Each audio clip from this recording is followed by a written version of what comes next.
Hi, you're listening to Mindset Spelled with AI, a weekly tech podcast that is shaping what you know and think about AI. My name is David. I'm a tech journalist and entrepreneur, and here with me is Philip. Hi, I'm Philip. I'm a data executive. Good to see you, David, again.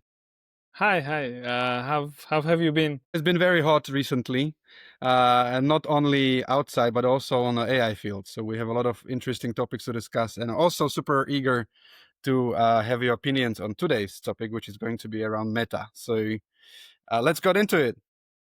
Okay, I'll tell our viewers and listeners that this has been a topic I pitched to you more than 1 month ago, and you were not really into it, to be honest. Like you were kind of like, it's like gossip, and I don't know if it's like a real kind of topic. But to be honest, at the time it was more gossip than it is now, and I would say now it has developed into a real meaty story. Yes, I think it was worth waiting. We have a much better angle now to discuss the topics because a lot of things which were kind of in a cooking when you mentioned the topic for the first time now unveiled into much bigger scale. So I'm glad we have time to discuss it today. Let's go.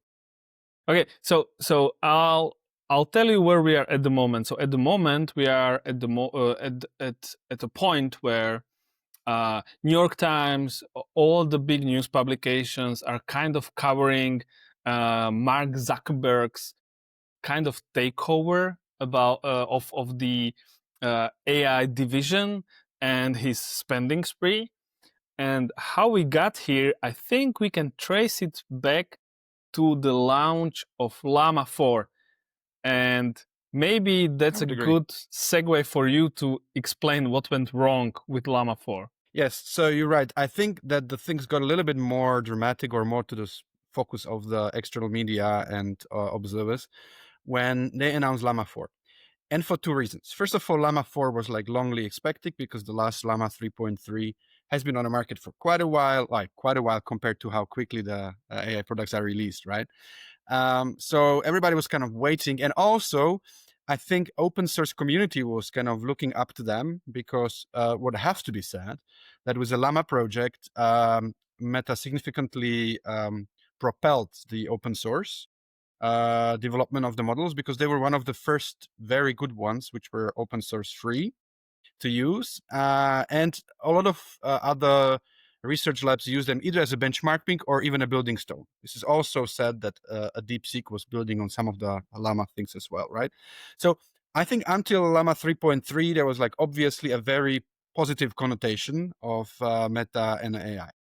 Now everybody was in a kind of expectation what the Llama 4 will be. And with the release, they didn't release the whole suite. They only released the smaller models, or let's say smaller and mid-sized model. And they said like, look, and they rushed to release it really quickly. I think they were aware of a release window of the other companies. So they wanted to take the advantage now for a few weeks. Nobody is just about to release the model. So we do. So we take some fame, some moments of the fame where we're going to be the best model.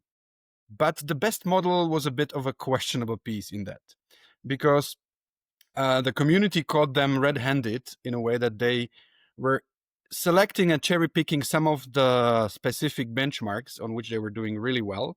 And on the other benchmarks, they were not that stellar, but they were kind of silently not mentioned, right? So that was the first thing. But no dispute, these models were some upgrades. What was not there and what also started controversy is that the biggest model, the Behemoth one, the Goliath one, should have been kind of a really a door opener, a big bang, and that has not arrived. That has not arrived by now. And that kind of makes you think.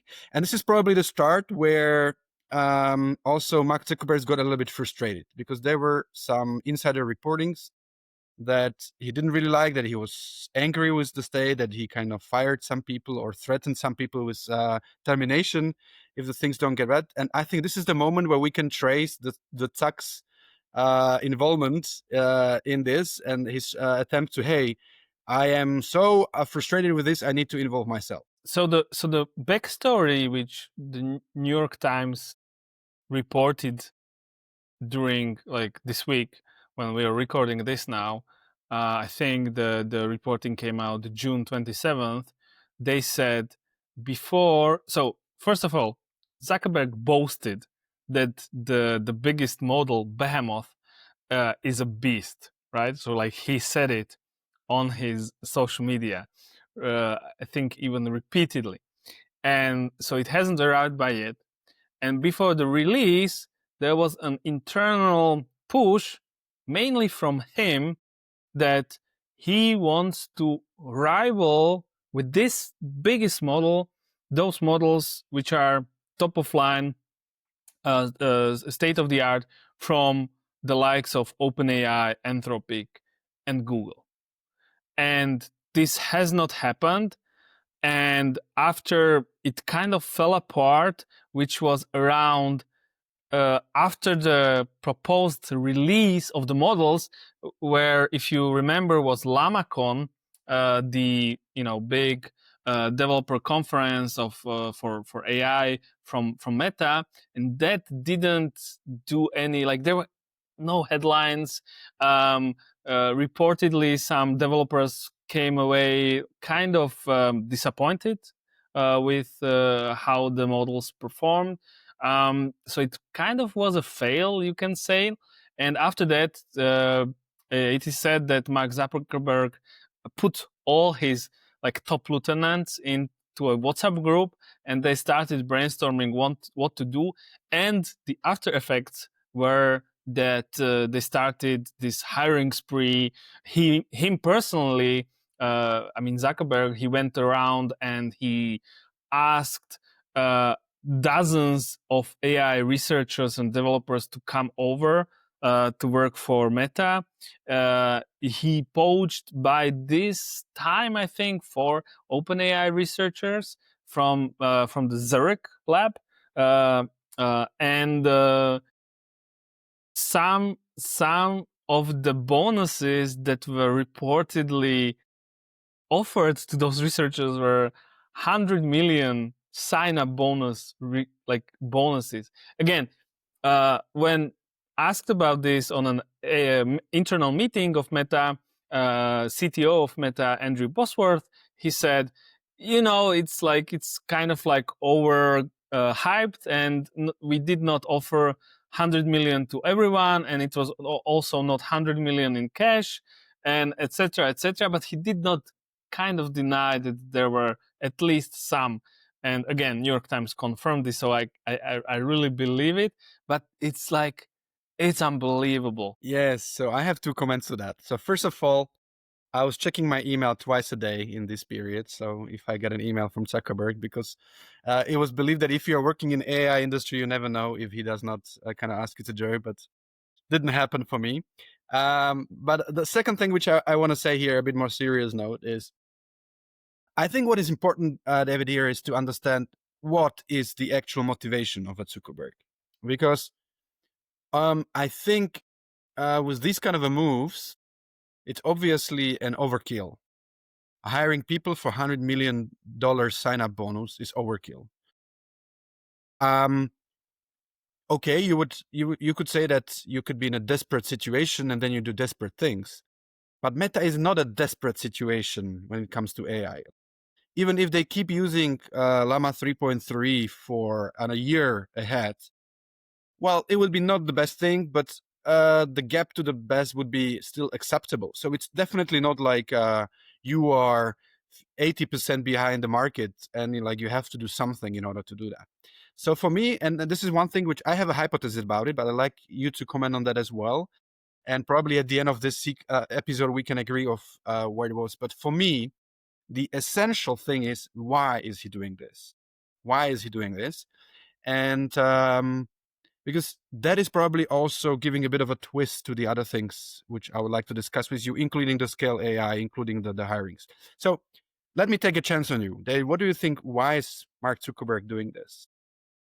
Okay, so to be honest, me personally, I didn't have an idea. Like, I couldn't kind of grasp what was behind it. I got a bit more clarity after reading a couple of reports of like others.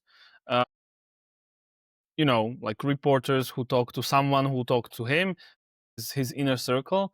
And you already mentioned Scale AI. So this was the 14.3 billion acquisition of a minority stake in Alexander Wong's Scale AI, which is kind of like or what can you call him, like a wonderkind of Silicon We're gonna get Valley's, like, there.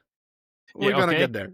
Okay. I'm curious what you think. Anyway, like really big acquisition, not even like a whole company, just like a minority stake, and he will come over to work for Zuckerberg. So he developed this idea of for the super intelligence lab. So kind of a unit within like the whole AI division, and the super intelligence part of it is based on what I read, one of the indicators. So basically, AGI, artificial general intelligence. But we know that since when last year, all the AI executives, like the top AI executives, kind of renamed it to super intelligence, and everyone just goes with this term, which is maybe a topic for another episode in somewhere in the future. Anyway, and so the idea that I got was, okay, so he wants to be one of those companies who reaches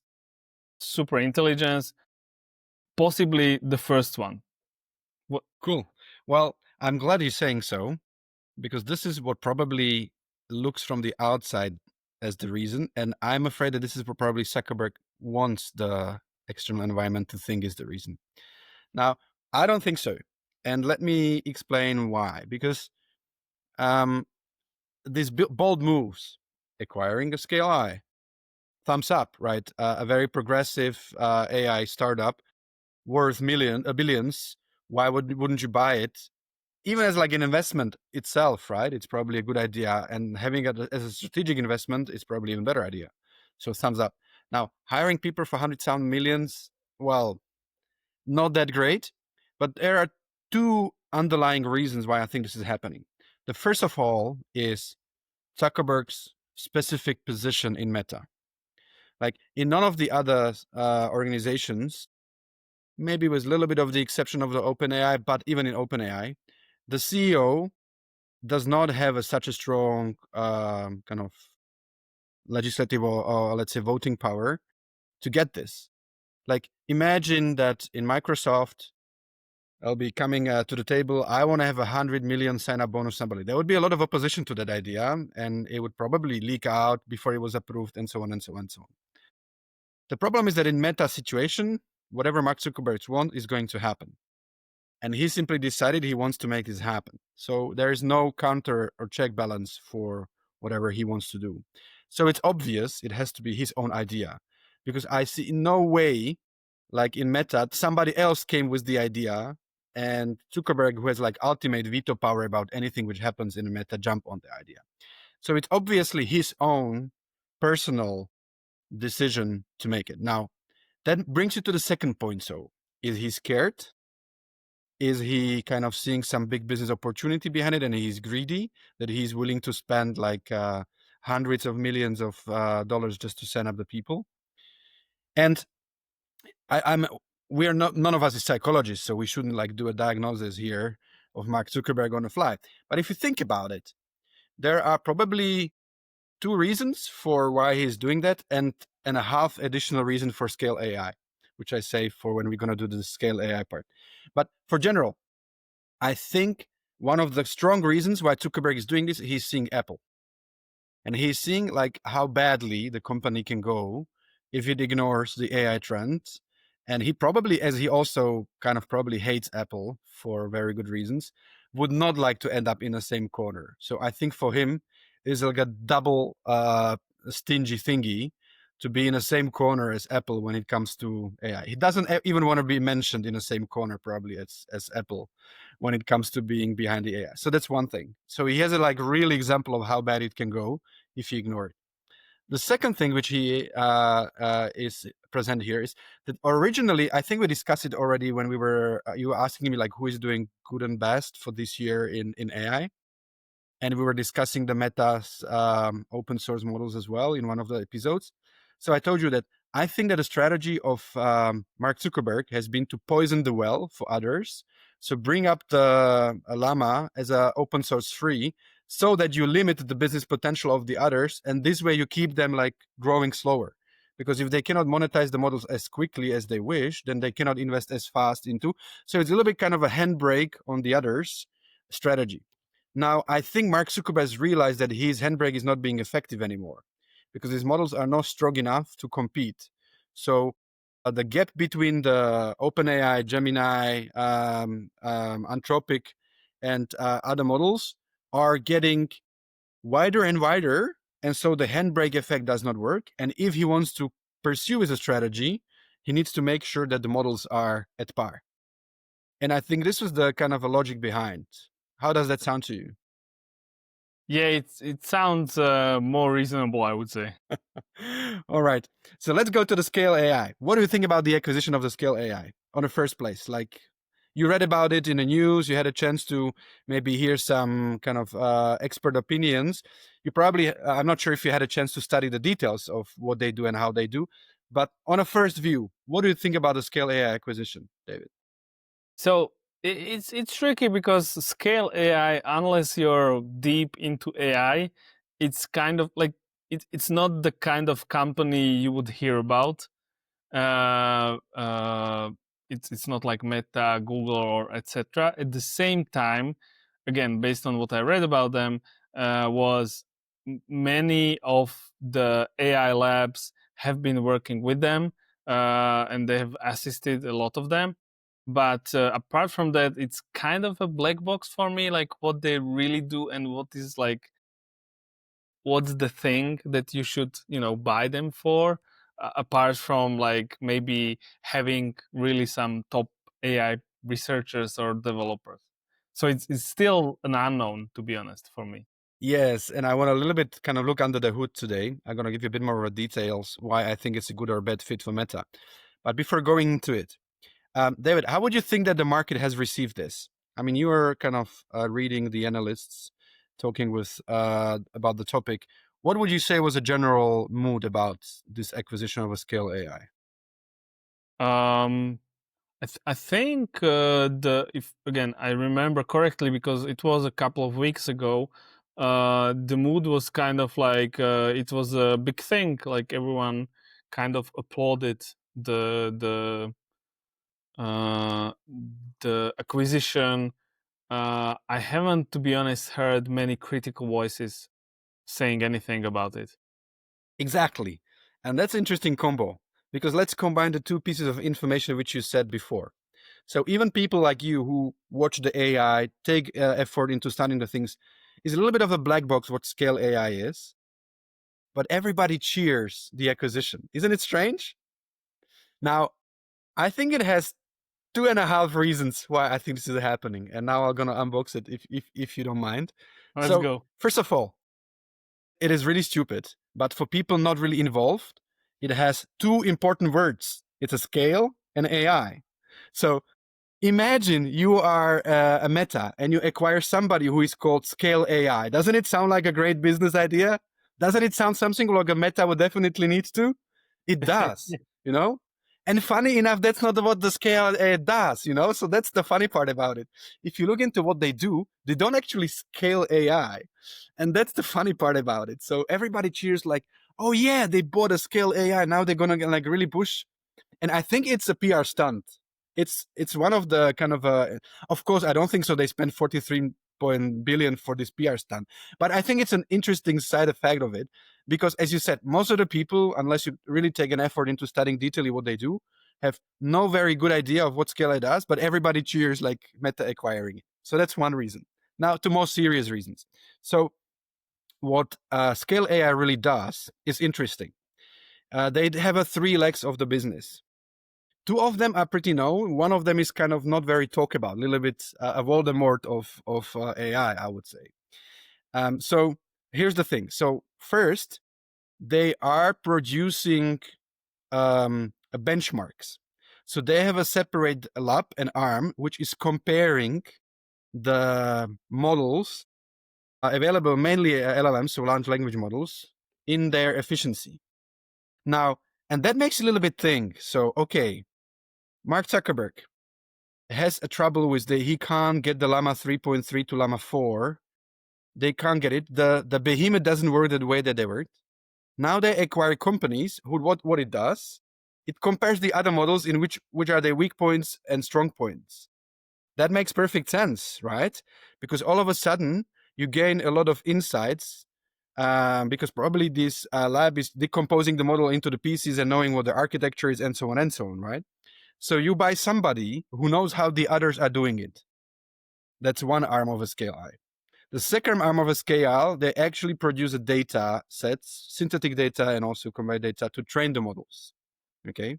Now, this is not a move which a Mark Zuckerberg would probably need, because I guess Meta has a plenty of data now that they even kind of agreed to train on the other data sources that they have. They have a plenty of data. So I don't think they were acquiring it for.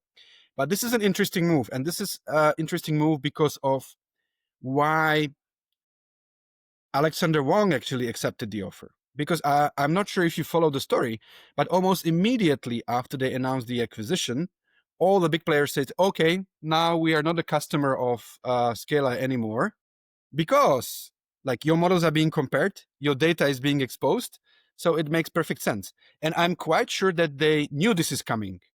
Like they had to predict or expect this coming. So part of this valuation was that after the move, after we do this, the value of the company is going to plummet because the revenue streams are going to plummet. And basically everybody who is competing with Meta is not interested to be customer anymore, right? So that's the interesting part of it.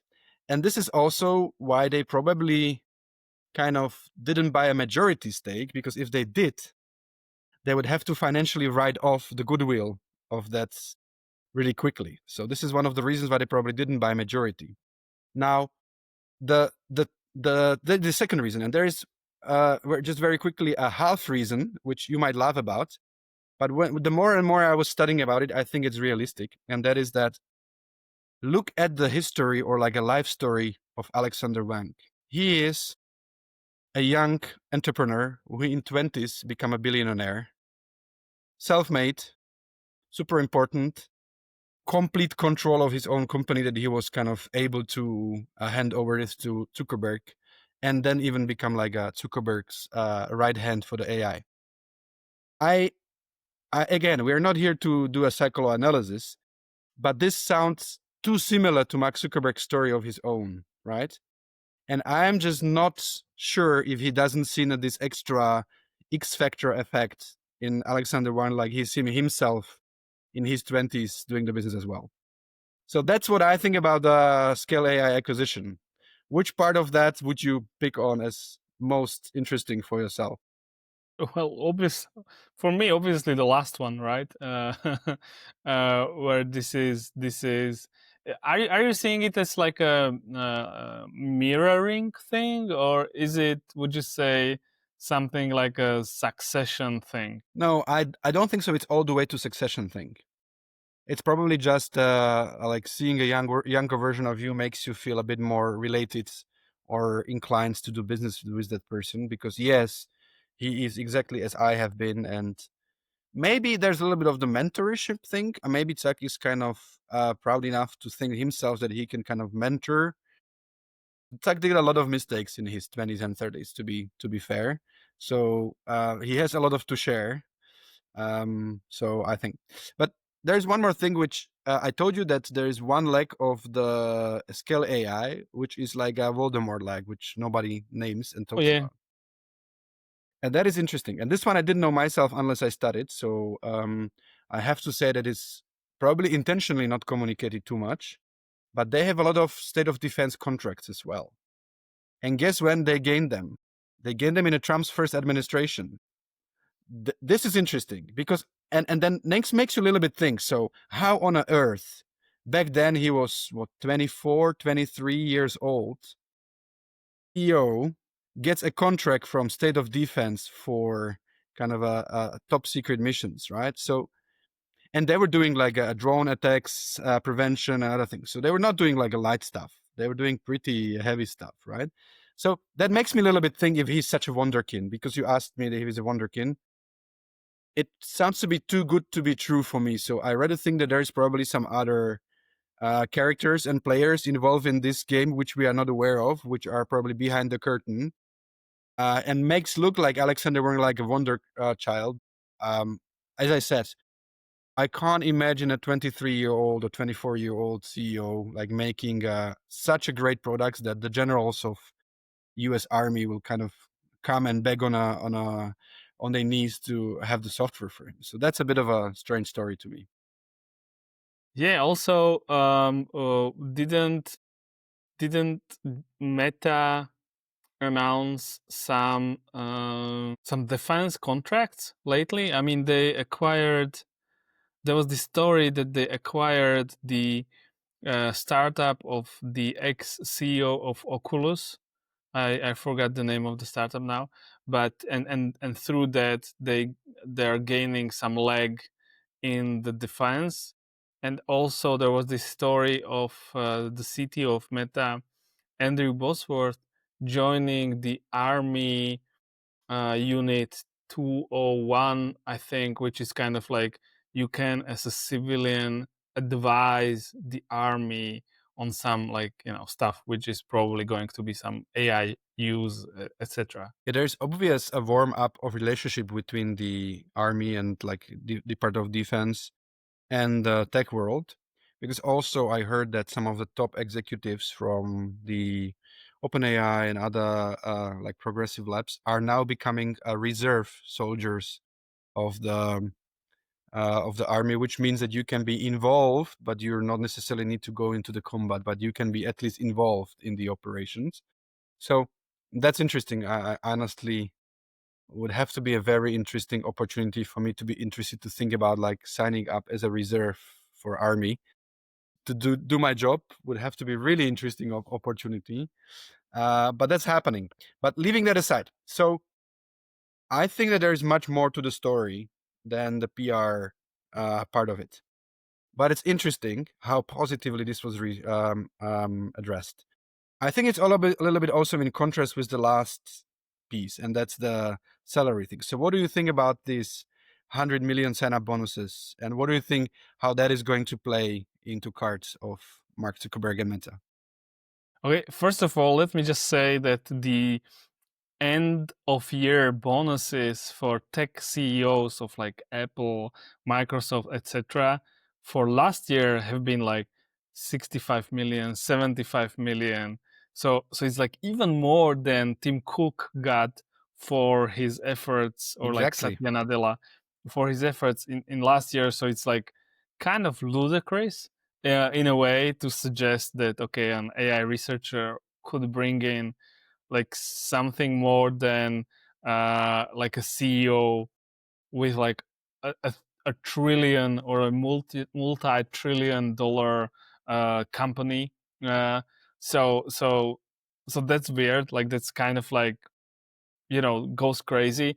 To be honest, I was reminded what Zuck was doing, and whole Meta kind of pivoted a couple of years ago when they kind of went all in, maybe a little bit blindly, into like the metaverse.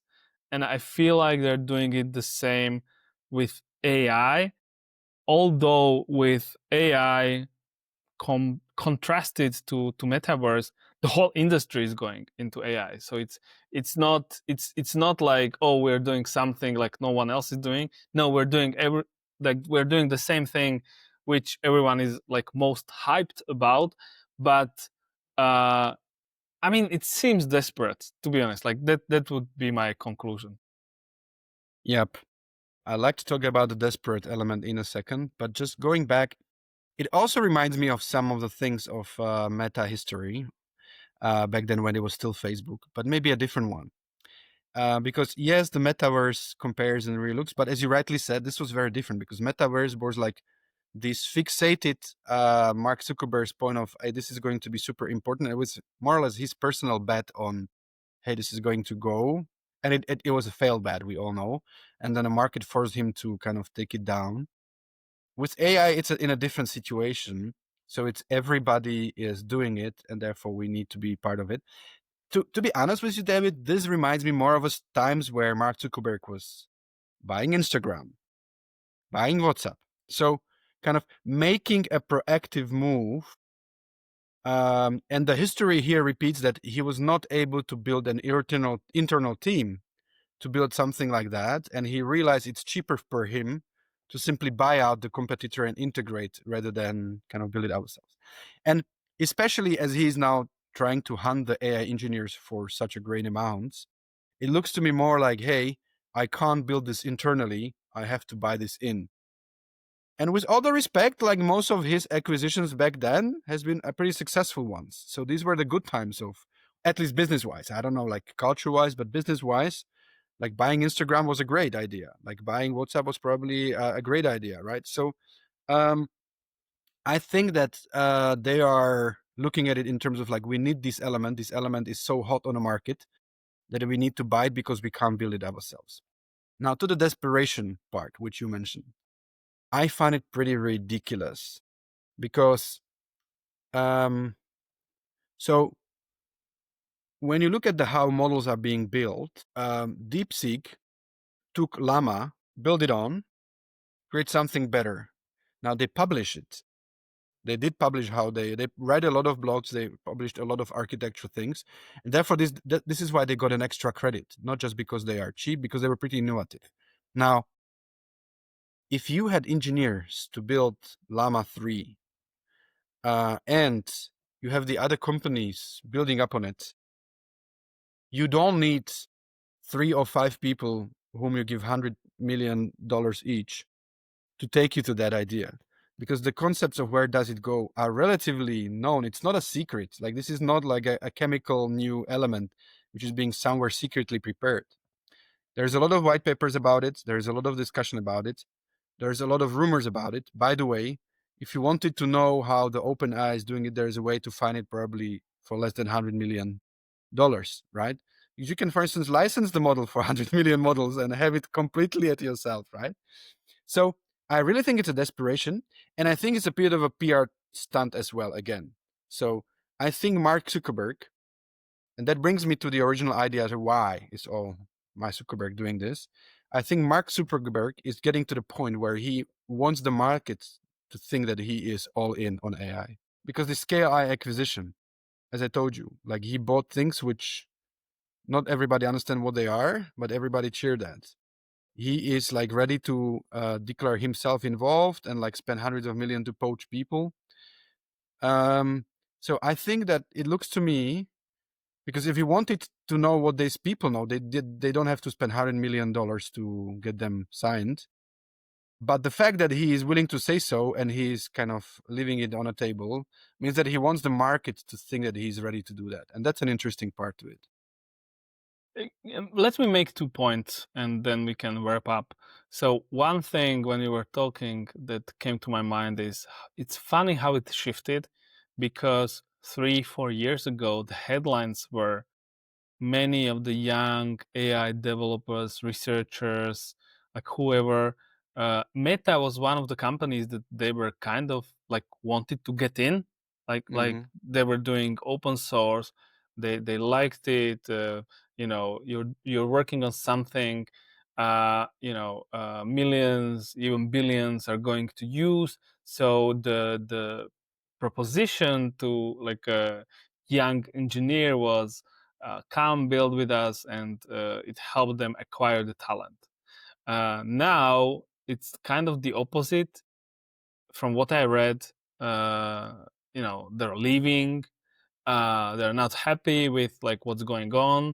And if you want the top talent to come over to you, you kind of need to give them a higher paycheck than like Apple's CEO gets, which, as you said, it's ridiculous. So that's one note. And the second note is from Meta's internal meeting that leaked. The chief of product, Chris Cox, said, yeah, we do have monthly, like 1 billion monthly active Meta AI users, but they just like, it's almost like they interact accidentally, or the engagement is very low. Yes. And on a daily basis, they have 450,000 users of the Meta AI app, which are predominantly people who bought the Meta Ray-Ban glasses. So you kind of need to use You the can't avoid glasses it. if you want to, sorry, the app, if you want to do something with the glasses, some of the things. And so it's kind of like no, compared to like how deeply engaged users are with ChatGPT, spending more time. I don't know if you've seen the chart that the engagement time with ChatGPT kind of overgrown some of the social networks. Just to end the note, I would say Chris Cox reportedly said, "We're not going to focus on productivity," which was one of the things they were thinking about, but we're going on into focus on entertainment and the networking. Which again, me being an AI developer and wanting to change people's life, probably entertainment and networking is not top of mind when it comes to AI development. Yes, that's true. And I want to make a short comment on that before we wrap as well. So I agree that a lot of people who are top-notch developers or engineers in AI probably dream of fighting cancer and kind of going to the Mars or whatever. But I have to also say that the history, not only of Meta, but also other companies, has proven that the content and entertainment is a very good source of a revenue, right? So I would say that in one sense, it's a little bit of a self-selection as well, because there's probably a lot of money in it and it's going to generate a lot of money. Like, don't get me wrong, if you have a tool which can generate automatic content, there's plenty of ways to monetize on it, right? Immediately, without any change in habits of a people, because simply they are ready to consume. With the productivity aspect, you need to have a change in behavior of the managers and employees in order to take benefit of that. So just purely from kind of a business point of view, deploying AI into entertainment and content generation is relatively safe bet. And maybe if you are willing to sign up for the money, this is a right match because it's going to generate the money. So in this sense, however ridiculous the 100 million or whatever high money sounds, it's probably getting those people who want to just earn on AI. They don't want to have the higher mission. So it's an offer which kind of can fish for the right fish, because you are not interested into like getting us a new drug or a new way to colonize the space, but you want simply for this to be a business which works and you take your earn on it. What I'm a little bit surprised is that it was the European arm of OpenAI who jumped on it, because that was kind of a disappointment for me, because I would expect that this is not the case. But it's also probably these people were not as closely associated. Maybe they didn't feel equally treated here in Europe than the other things. So this is probably why they were easier to be signed up from the Zurich lab. So that's it. So now after discussion, so what do you think? Where did your opinion travel now? What do you think? Why is Mark Zuckerberg doing this from all the hypotheses that we discussed today? I mean, it makes more sense to me if we take the non-publicized version of things, right? Like not doing it for the super intelligence. There's like more practical reasons. There's money involved. The motivations are kind of make like more sense in a way. I still feel like that, uh, there might be the desire be one of the one of those ones who will be remembered for like something, right? Like something more, which if you look at the tech CEOs, they all get to a point in their lives when they start like thinking of their legacy, right? Like look at Jeff Bezos, look at Bill Gates. It's kind of this like generation of like robber barons from US, which like built up their businesses and then like invested a lot of money for like in art, culture, education, and nowadays their names are kind of associated with positive things. But then if you read their life stories, they were kind of horrible people. And so I feel like it might be part of it, like this motivation, but definitely if when you explain, I think it makes more sense, like the practical thing, practical thing, like not be in a bracket with Apple. Let's go into entertainment because there's money. Let's get people who just want money. So in a sense, to keep them, you have really like straightforward motivation, right? Like if someone wants to leave, you just give them more money. Whereas if the motivation before was, oh, let's come and develop like open source things, and then you kind of stumble there, and there are like other players on the market who are doing it better, those people with like this purist endeavor inside of them, they will be quick they will quickly leave. So yeah, thanks. I mean, you've given me the other side of the story that kind of really makes sense. Yeah, so let me close with just a short remark that unfortunately for this fame aspect of Mark Zuckerberg, there are no Roman slogans about being an AI champion, so he will not get another T-shirt. But that's where it goes. Thanks for discussion, David. Okay, talk to you next time, Philip. Thanks everyone for listening and watching. You've been watching and listening the Mindset podcast. That's Mindset spelled with AI. You can find more information and ask or vote for questions on our website, mindsetpodcast.com. And if you have any questions directed to us, you can send us email at ideas@mindsetpodcast.com, and be sure to follow us, comment on the episode, send it to someone who might be interested. That's how best we grow. And yeah, so my name is David, and I'll see you next time. I'm Philip, and I'm always looking to take another topic on. Have a good one. Bye.